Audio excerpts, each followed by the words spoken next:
episode of StichMethod on the road. Still traveling around the United States in the RV, having fun, and still teaching.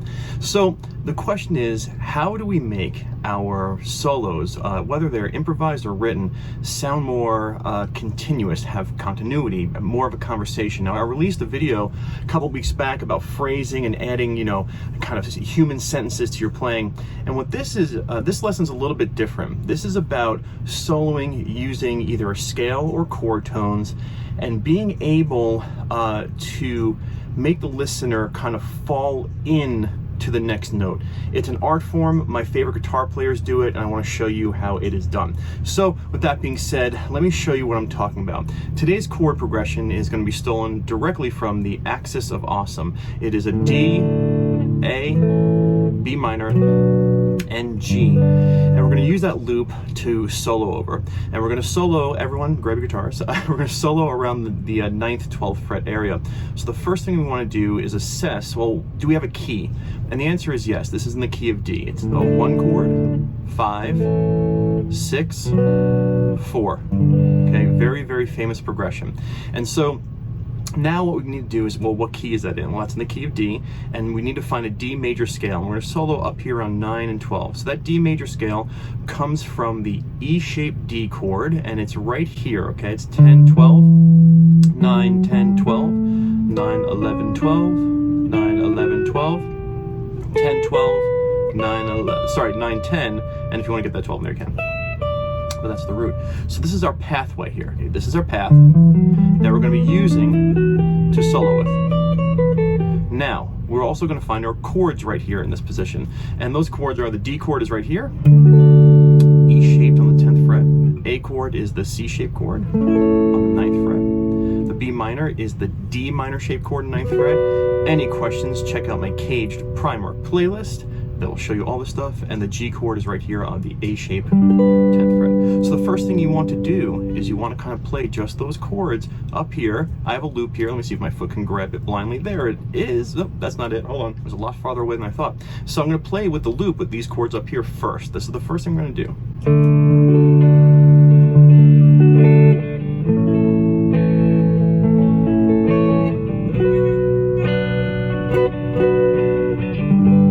Time, all of us together. D, A. If you can't play the whole chord, play partials. That's the B minor like that, and G. All right, once you get very, very good at kind of just laying back and playing those chords with the backing track, now we're going to start to sew things together using the key scale. And so, if you find yourself soloing and you feel like, oh man, I missed that moment, I missed that note, I missed like an opportunity, this is going to help solve that problem, hopefully cure it. And so what do I mean by this? Well, check this out. I'm going to give you a quick example. Here's that D chord. Here's a D. Now the next chord in this progression is an A.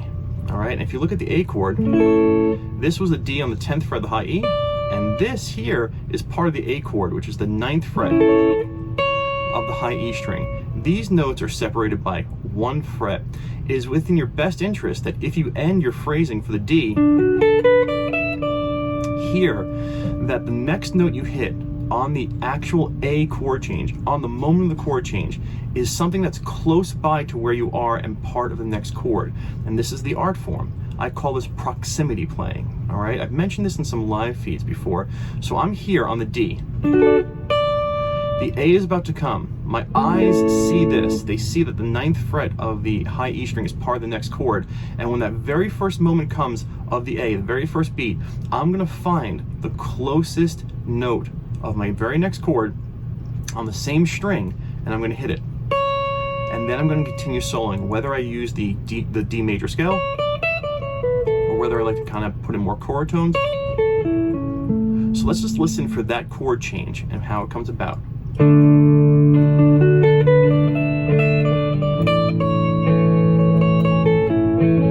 There it was right there. All right, and so I'll do it one more time to show you. I kind of started on this D here, came up the chord tones, kind of finagled the little melody a little bit, and I kind of paused. I knew the A was coming, and right when the A came, dropped into an A chord tone. Now at this point, I'm being very serious. I think, for the seasoned musicians out there, they might roll their eyes and say like, well, is it a 1, is it a 3, is it a 5 you're hitting the next chord?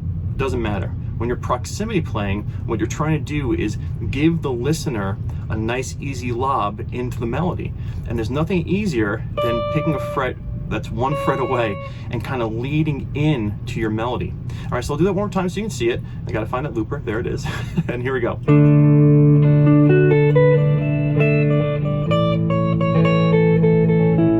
Okay, so let's just say I continue with that melody. And I do this A chord tone. Now, the B minor is coming up next, all right? So now I have to find with my eyes, like this B minor. And I'm on the G string, and the closest note to where I am is right here, the 11th fret of the G string. If you look, I'll play this chord, there it is there. So it is within my best interest, if I want to sew together the melody and have it be a gentle melody and a melody that moves continuously without any stutters or breaks, I'm going to target that note that is, now it's 2 frets away, but it's on the same string, all right? It's either going to be 1 fret away or 2 frets away. That's the mathematics of the guitar neck. And so now I have this melody, starting on the D, fall into a very close chord tone, proximity, kind of play a little. Now the B minor comes. Now it's not a very big jump. I'm staying close to where I am. This takes a lot of visualization and a lot of practice, which I believe you can do, because if you like this and you're going, oh, okay, this is really cool, then you know what to do. And if you want to practice this stuff with me, as always, check out my Patreon account. I'll have a ton of practice videos with different chord progressions and seeing proximity playing, up close. All right, so let's see if we can get that melody. Let's see if we can find that looper. Here we go.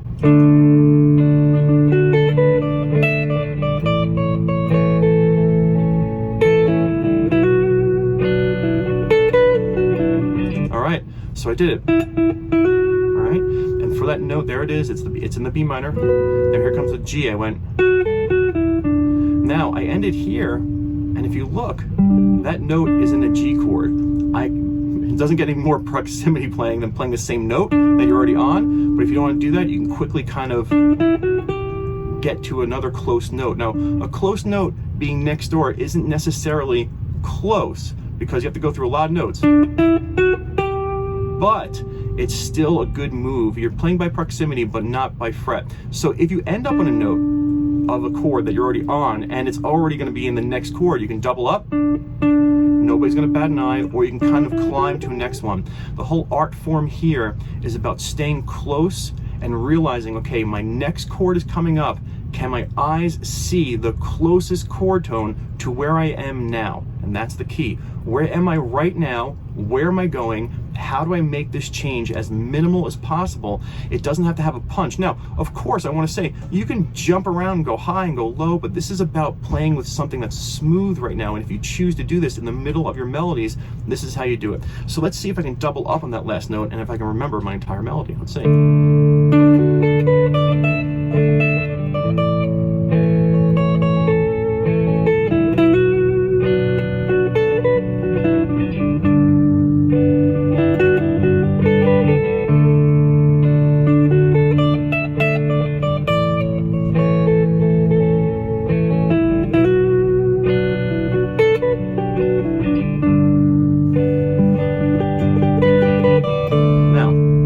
Right there at the end, this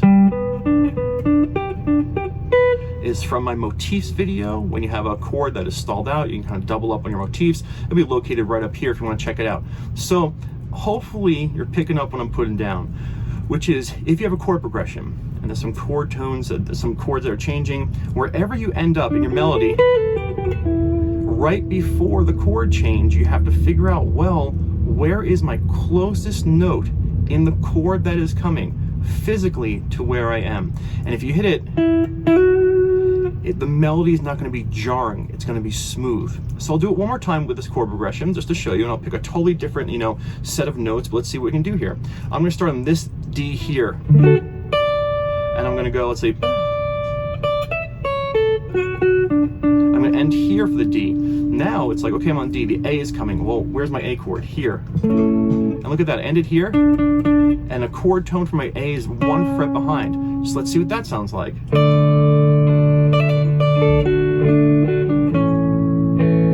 Awesome. All right, the A, there it is, look at that ring finger, okay? And so now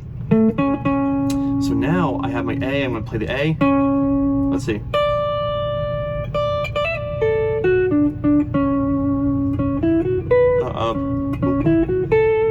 Okay, now the B minor is coming, okay? All right, so look, I ended here for the A. This is my last note of the A, and I just went there. I'm like, okay, I went there. And now I need to see the B minor. Look, 2 frets away. All right, so let's see if we can get there. And if I can find that looper, let's see.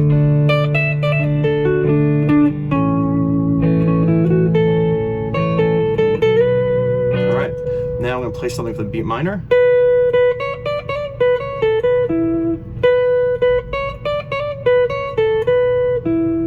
Now the G is coming, and let's see. That's the closest note. And I lied to you, there's a 3 fret jump. The mathematics of guitar, don't listen to me. It's either gonna be 1, 2, or 3 frets away from where you are. So this is the closest note for my G chord. Let's see, yeah, right? I mean, there's a G chord here, but to where I am. So here, I'm gonna have to go here. And it's gonna be a little bit of a jump, but nonetheless, it's the closest note, the closest amount of gravity that we have to get to that note. Here we go, if I can remember this whole thing.